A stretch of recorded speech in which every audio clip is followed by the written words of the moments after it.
Assalamualaikum warahmatullahi wabarakatuh. Selamat datang kembali di channel C+. Di video kali ini, saya akan melanjutkan untuk pembahasan soal UKAI untuk kardiovaskular ya. Untuk referensinya, teman-teman bisa akses di kolom deskripsi dari video ini. Oke, semangat! Soal nomor 1. Seorang pasien berumur 54 tahun didiagnosis diabetes mellitus tipe 2 dan gagal jantung oleh dokter. Selama di rumah sakit, pasien diberikan terapi akarbose untuk mengobati penyakit diabetes mellitusnya dan diberikan digoxin untuk mengobati penyakit gagal jantungnya. Dari pengobatan tersebut, apakah interaksi obat yang terjadi dari penggunaan akarbose dan digoxin? Oke, untuk interaksi obat, teman-teman seperti yang sebelumnya bisa cek di Medscape atau Drugs atau aplikasi lain yang menyediakan interaksi untuk obat-obatan. Nah, di sini dicontohkan untuk penggunaan Medscape, interaksi yang terjadi antara akarbose dan digoxin itu kriterianya adalah untuk dilakukan monitoring secara ketat. Nah, interaksinya itu adalah akarbose will decrease the level or effect of digoxin. Jadi, akarbose ini akan menurunkan level ataupun efek dari penggunaan digoxin.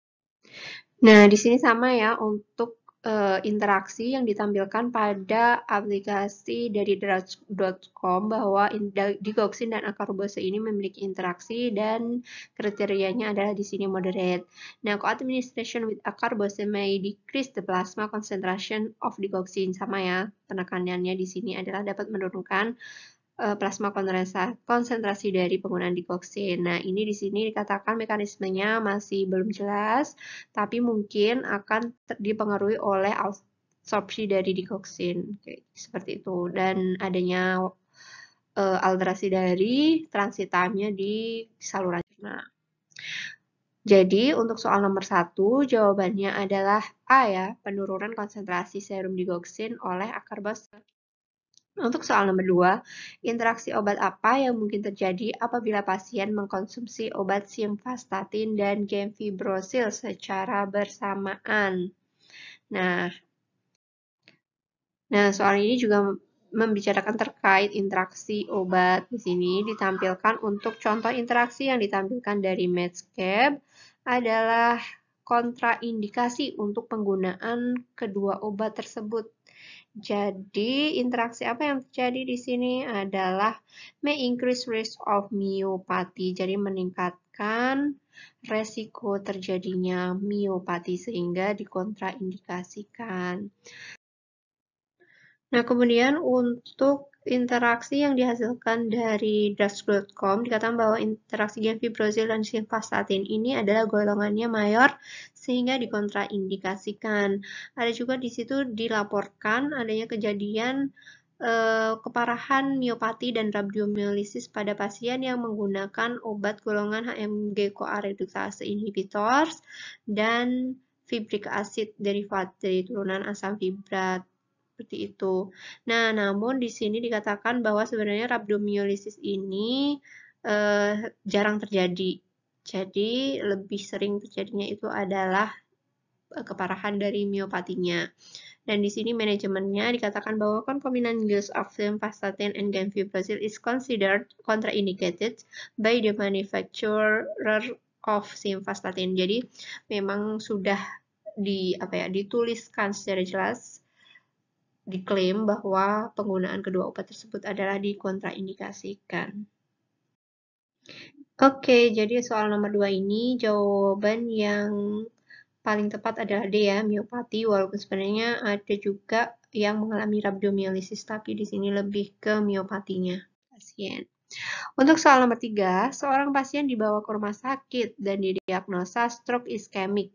Kemudian dokter memberikan cairan manitol 0,25 gram per kilogram berat badan selama lebih dari 20 menit diulangi setiap 4-6 jam. Bagaimanakah mekanisme kerja dari manitol? Nah, biasanya di sini manitol diberikan untuk pasien-pasien yang stroke iskemik ya. Untuk apakah itu? Nah, dicek bersama-sama pada Pedoman Nasional Pelayanan Kedokteran Tata Laksana Stroke ini dikatakan bahwa penggunaan manitol ini salah satu osmoterapi pada pasien dengan peningkatan tekanan intrakranial. Jadi, fungsi dari manitol ini adalah menurunkan tekanan intrakranial. Nah, untuk soal nomor 3 ini, jadi jawabannya adalah C, menurunkan tekanan intrakranial. Nah, untuk soal nomor 4, seorang pasien diberikan resep obat gemfibrozil. Nah, rekomendasi apoteker untuk waktu penggunaan obat tersebut yang tepat itu seperti apa? Nah, untuk bisa menjawab dari pertanyaan ini, teman-teman bisa kembali membuka referensi atau mengingat kembali untuk penggunaan gemfibrozil ini seperti apa. Jadi, gemfibrozil ini golongan fibrat ya, teman-teman. Untuk penggunaannya, di sini contohnya dari Medscape, how to use-nya itu yaitu usually twice a day, 30 minutes before your morning and evening meals. Jadi, dapat diberikan 30 menit sebelum sarapan dan makan malam. Nah, gemfibrozil ini akan diabsorpsi secara kuantitatif itu di dalam saluran cerna dan gemfibrozil ini juga memiliki ikatan protein yang tinggi, kurang lebih 90%. Nanti teman-teman bisa cek kembali. Untuk waktu paruh dari gemfibrozil ini adalah 1,5 jam. Oke, jadi untuk jawaban soal nomor 4 adalah B ya. Oke, jadi untuk soal nomor 5, seorang pasien berusia 54 tahun mendadak lemas sebagian tubuhnya. Dilarikan ke UGD 2 jam setelah lemas dimulai. Diagnosa dokter saat itu adalah stroke iskemik. Pasien segera diberikan alteplase melalui IV bolus 10%. Nah, apakah tujuan pemberian alteplase atau golongan apa sih alteplase itu ya kalau dilihat dari pilihan jawabannya? Nah, teman-teman bisa membuka kembali penggolongan obat-obatan. Di sini contohnya adalah dari farmakoterapi Principle and Practice, edisi keempat, bahwa alteplase ini adalah terapi fibrinolitik ya.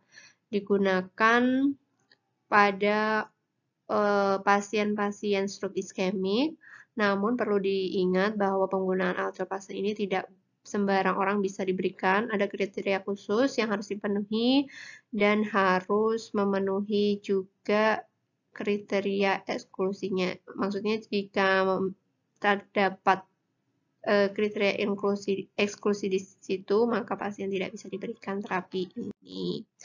Jadi, untuk soal nomor 5, pasien berusia 54 tahun tadi diberikan alteplase adalah tujuannya sebagai fibrinolisis. Oke teman-teman, cukup sampai di sini pembahasan soal untuk UKAI part ketiga untuk sistem kardiovaskular. Semoga dapat membantu teman-teman dalam belajar persiapan UKAI ya. Sukses selalu! Ditunggu untuk video-video selanjutnya. Terima kasih.